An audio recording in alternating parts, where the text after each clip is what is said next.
we have a periodic table. The one that I gave you. You can use any periodic table. It doesn't make any difference as long as I have a periodic table. And I drew the outline of our periodic table up here. And now what we're going to do is teach you how to write an electron configuration without having to write out an orbital filling diagram. Oh, by the way, there will be two orbital filling diagrams on next week's academic adventure. So when I ask you to draw 2 orbital filling diagrams, please draw orbital filling diagrams. Those are the ones with the horizontal lines and the arrows. Don't give me anything else because that would not be an orbital filling diagram. Electron configuration, I'm going to have you draw 4 of them. 2 will be complete. You'll know what that is soon, and 2 of them will be the ending part of the electron configuration. You'll know what that is soon. So what we need to do now in order to write those configurations quickly is read the periodic table. It reads just like a book. What you do in a book page is you start from the upper left part of the page and you read across until you get down to the next line, and you read the next line from left to right, so on and so forth, left to right as you go down the page. Same thing with the periodic table. Maybe we're going to light up some light bulbs right now in your head. You'll go, oh, whoa, awesome. Check this out. The first 2 groups, alkali metals and our alkaline earth metals, first 2 groups on your periodic table, go ahead, take a look at them. Right there. Those groups make up what's called, and I'll block this off, make up what's called the S block. S block. With me so far? The next group over here, I'm going to look at over here on the right, the next little section of the periodic table. I'm going to say group. These 6 groups that make up this section of the periodic table, which will block off here. This section is called the P block. The section in between, we call those transitional elements. These transitional elements here, represent a lot of our common metals: copper, iron, zinc, nickel. This is the D block on the periodic table. And these bad boys down here, they got pulled out of the periodic table because they were bad. This is called the F block. All right. So where is iron located? Iron's located right here. It's in the D block. Yeah, it sounds like I'm in a prison movie. Hey man, what block are you in? I'm in the D block. Whoa, that's like serious. What'd you do? What did you do? Did you like steal some bubble gum from a store? That is where the bad boys go. All right, now, no, it does sound like a prison show, but it's not. This S, P, D, and F, as you now know, are the sublevels of the energy levels that we've been using to make orbital filling diagrams and an introduction to our electron configurations. So if I can read the periodic table and find out where an element ends up, I can then go ahead and make my electron configuration. Okay, let's take our periodic table. Now we did carbon earlier, so let's draw carbon and its electron configuration by looking where it is on the periodic table. I find carbon and it's located there. It's in the P block of the periodic table. And not just in the P block, but it's also in the second row down. Because the first row has helium. Okay, all right. Helium. And then we have the second row, which has carbon. Carbon sits right here on our periodic table. So let's take a look why carbon sits there and why carbon, if you remember, had a 2s2 and a 2sp2, 2p2 ending. So why is that? Because of where it sits on the periodic table. Or I should say where it sits on the periodic table is why the electron configuration is what it is and vice versa. So it works. So what I'm talking about is if I were to read from left to right, this is my first energy level. This is my second energy level. So energy level 1. This is where hydrogen is. This is the energy level 1s. So what is hydrogen's electron configuration? It's going to be a 1s because it lives in the S block. And it is the first element in the S block. Now there is no element here in this position here. There is no element there. If there were, it would be a 1s2. And that's exactly what helium is. Helium's a 1, right? S2.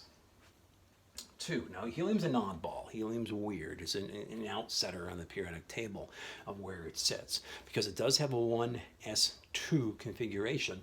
So some people say, well, why don't you put it over here? Put helium here on the periodic table since it ends in a 1s2, because if we look at its orbital diagram, helium having 2 electrons would look like that, 1s2. That's what it ends in. So, but yet it sits over here in the p block. It's an oddball. It's the only oddball we have on the periodic table. So we just gotta kind of deal with that and know that helium's an oddball. So 1s1 would be the configuration for hydrogen.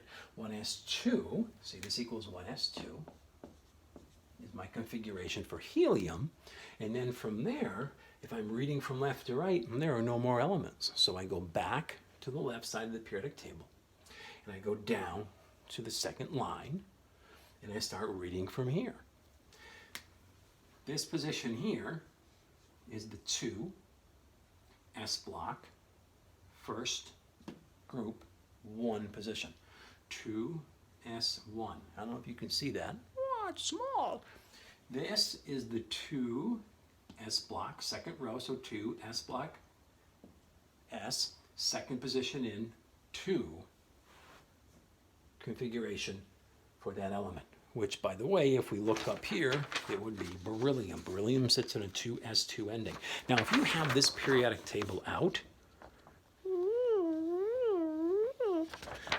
you'll see that it actually has the configuration right there in the middle of it. Depends what side you're looking at. Look beside the configurations.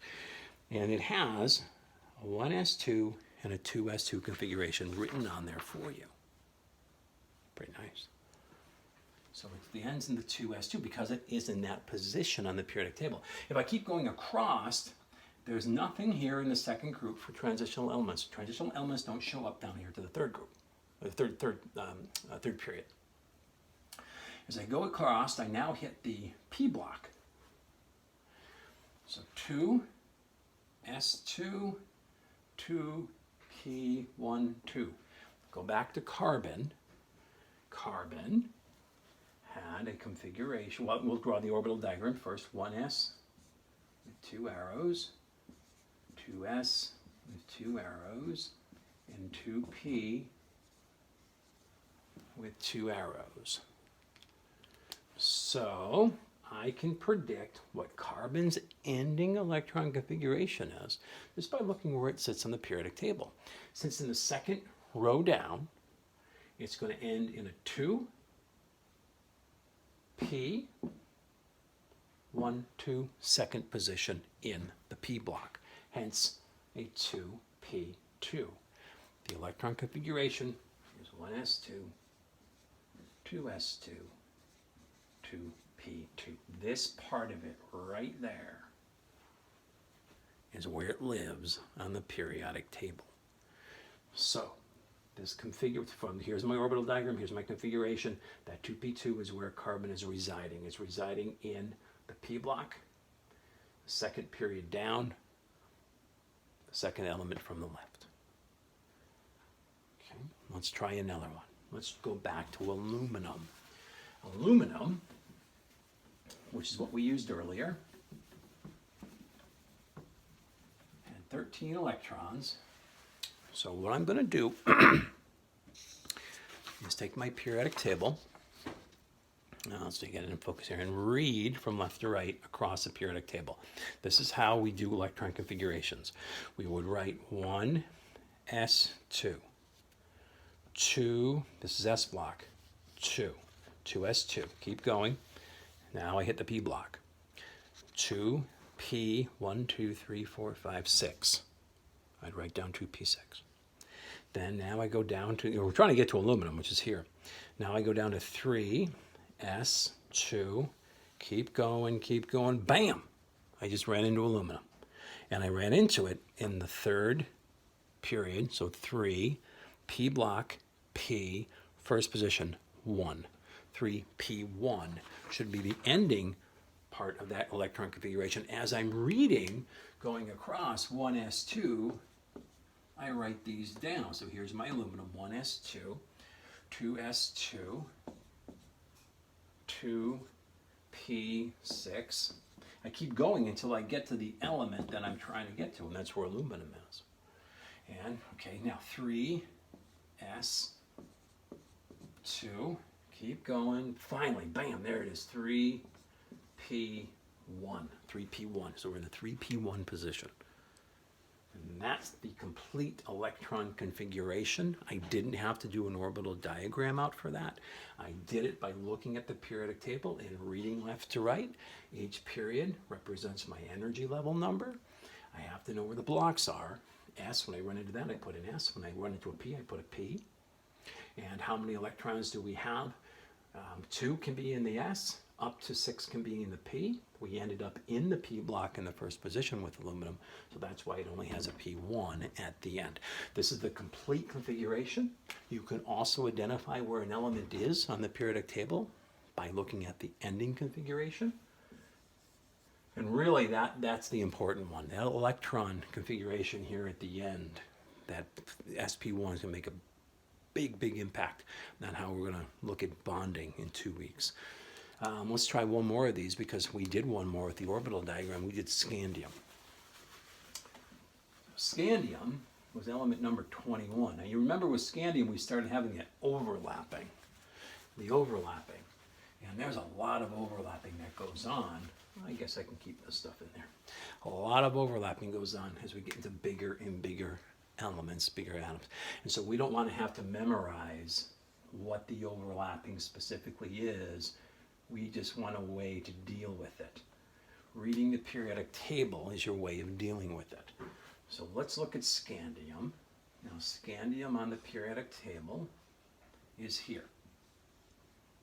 Okay, right there.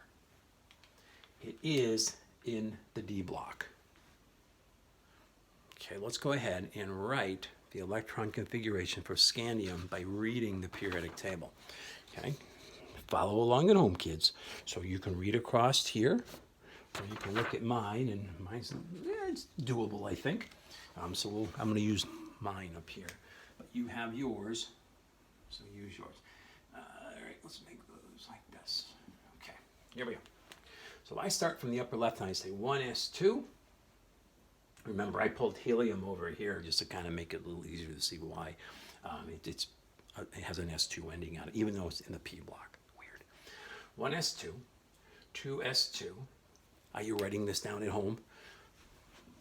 Scandium, 1s2, 2s2, 2p6. We keep going until you run into the element you're trying to find, and we haven't hit scandium yet. So 2p6, 3s2. Now over here,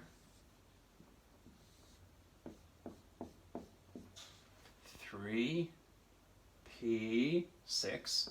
We still haven't hit scandium yet because there's scandium. Now we come back down here to the fourth energy level. We're going to run into it now. 4s2, and then bam! I finally hit scandium. There it is. The one I've been searching for all my whole life. Well, how come it isn't a 4d1? I remember from the video, it had a 3d1 ending, and it looks like it should be 4d1. It looks like it's in the fourth row of the D block and in the first position, so it should be 4d1. No. When it comes to the D block, when you hit the D block, what you have to do is you have to subtract 1 from your energy level.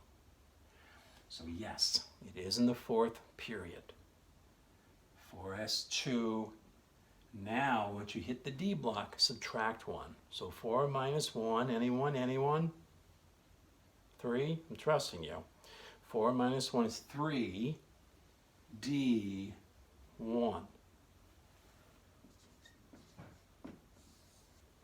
That's the ending configuration and the location of scandium on the periodic table. You can just say, I know where scandium hangs out. It hangs out in the 3D1 location.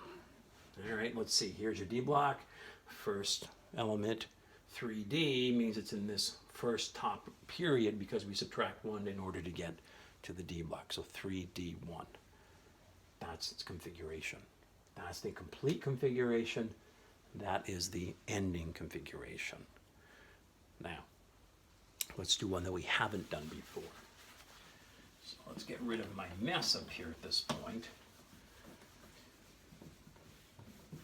And kind of redraw the periodic table quickly here. We'll do this, this, this, this, this, this, this, this. Okay, nice and clean, nice and clean. So let's figure out where, let's just pick one. Let's pick one, pick one, pick one, pick one, pick one, pick one, pick one. Iodine. Element number 53 in the periodic table. Iodine. Usually around 6 o'clock. Iodine, usually around 6. It's fine. All right, so let's draw out the complete electron configuration. We're going to do the orbital diagram. Remember the lines building up. That would be a pain in the butt. Electron configuration, a little easier to do. Now, how are we going to do it? 53 electrons we have to account for. So I'm going to read my periodic table and get her done. Start here, 1s, 2. Then I go 2s, 2s2 here. Then 2p6. Okay, now I'm down here, 3s block 2, 2, and across to 3p6. All right, keep going. We got a lot of electrons, 53 to account for, and so far we've only accounted for 18. Next would be the 4s2. Then we run into the D block. Remember what to do with the D block. Subtract 1 from the period number. So it would be 3, not 4. 3D, and there could be 10. 3D10. We have 3D10.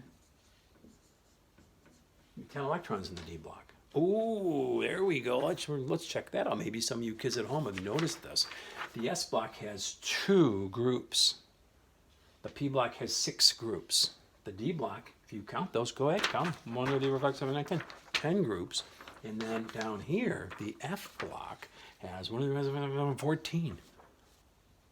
Those are the numbers of the number of electrons that we could have in each one of those sublevels. We went over that earlier. Coincidence?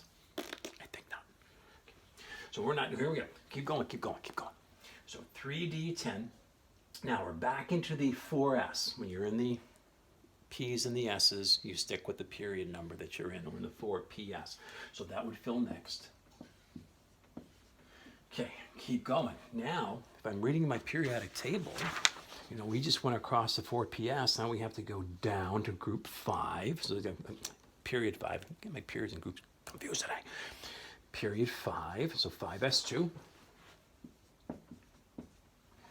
Okay, keep going. Now we hit the D block again. Now we're in the 5th period. Subtract 1, 4. D10. And then we are now located in the P block again. And ooh, hokey Pete and Joe, look at that. The iodine is in that 4, or the D5, 1, 2, 3, 4, 5, 5P row. It's right there. It's the 1, 2, 3, 4, 5th position in the P block of the 5th period, 5P5.